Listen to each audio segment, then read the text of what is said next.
Bonjour à tous et bienvenue dans ce nouvel épisode. Aujourd'hui, nous allons explorer ensemble comment cesser de s'inquiéter pour demain en nous concentrant sur le présent. Dans un monde où l'incertitude est omniprésente, il est facile de se laisser submerger par les préoccupations concernant l'avenir. Mais si nous apprenions à cultiver la pleine conscience pour vivre pleinement chaque instant? Commençons par réfléchir un instant. Combien de fois vous êtes-vous surpris à penser à demain ou à revivre mentalement un événement passé? Nous avons souvent tendance à nous projeter dans l'avenir, anticipant des événements que nous ne pouvons pas contrôler. Imaginez-vous en train de boire un café le matin.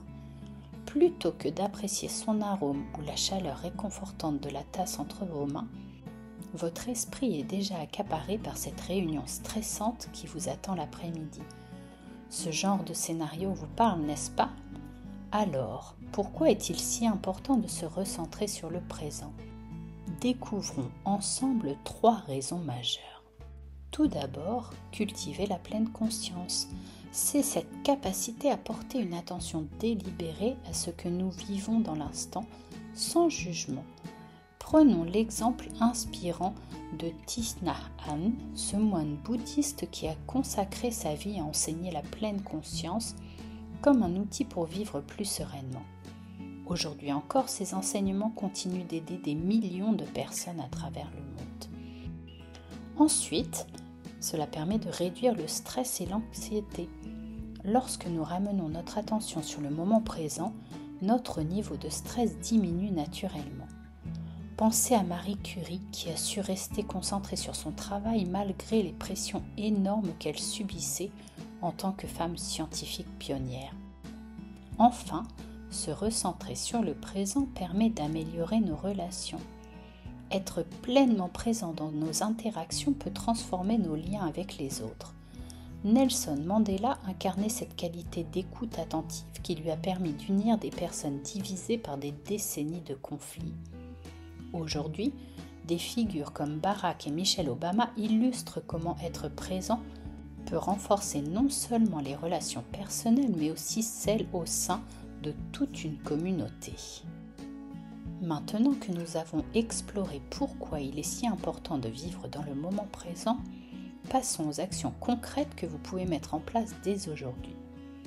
J'ai cette fois-ci 7 conseils pratiques à vous partager. Alors, prenez des notes si vous le souhaitez. Premièrement, pratiquez la méditation de pleine conscience. Commencez doucement, avec juste 3 à 5 minutes par jour. Choisissez un moment fixe, comme juste après le réveil ou avant le coucher. Si vous débutez, n'hésitez pas à utiliser des applications guidées que vous trouverez très facilement. Et si vous avez du mal à rester assis, essayez la méditation en marchant lentement. Deuxièmement, créez des rituels quotidiens conscients. Par exemple, transformez votre routine matinale en prenant le temps d'apprécier chaque gorgée de votre café ou de votre thé.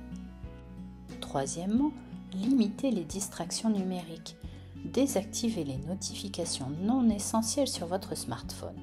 Instaurez des périodes sans écran, comme pendant les repas ou la première heure avant le réveil, ou bien la dernière heure avant de vous coucher.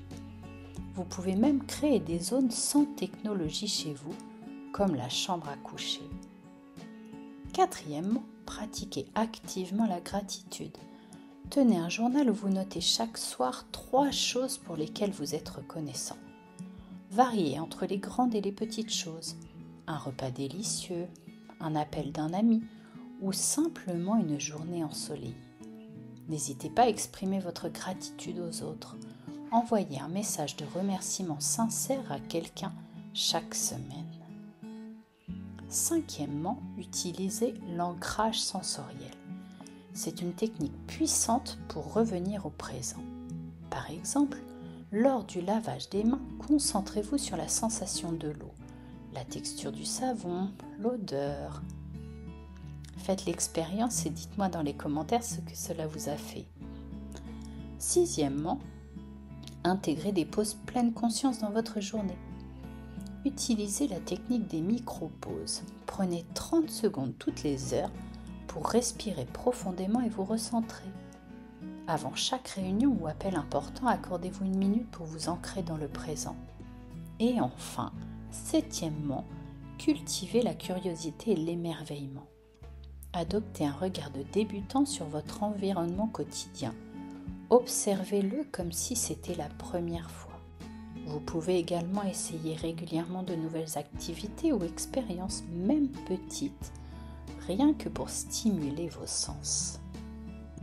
Pour conclure cette partie pratique, je vous lance un petit défi. Aujourd'hui même, choisissez un moment précis où vous allez pratiquer la pleine conscience. Que ce soit en marchant lentement jusqu'à votre voiture ou en savourant pleinement chaque bouchée lors d'un repas. Essayez d'être attentif à tout ce que vos sens perçoivent pendant cet instant.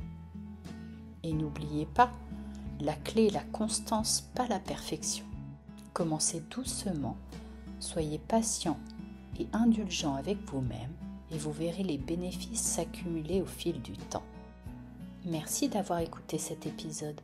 Rappelez-vous, l'inquiétude pour l'avenir nous vole souvent des moments précieux dans le présent.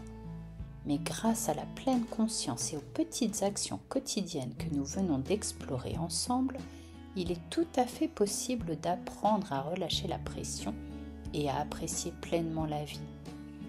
Comme disait John Lennon, la vie c'est ce qui arrive quand on est occupé à faire d'autres projets. Alors, vivons-la pleinement.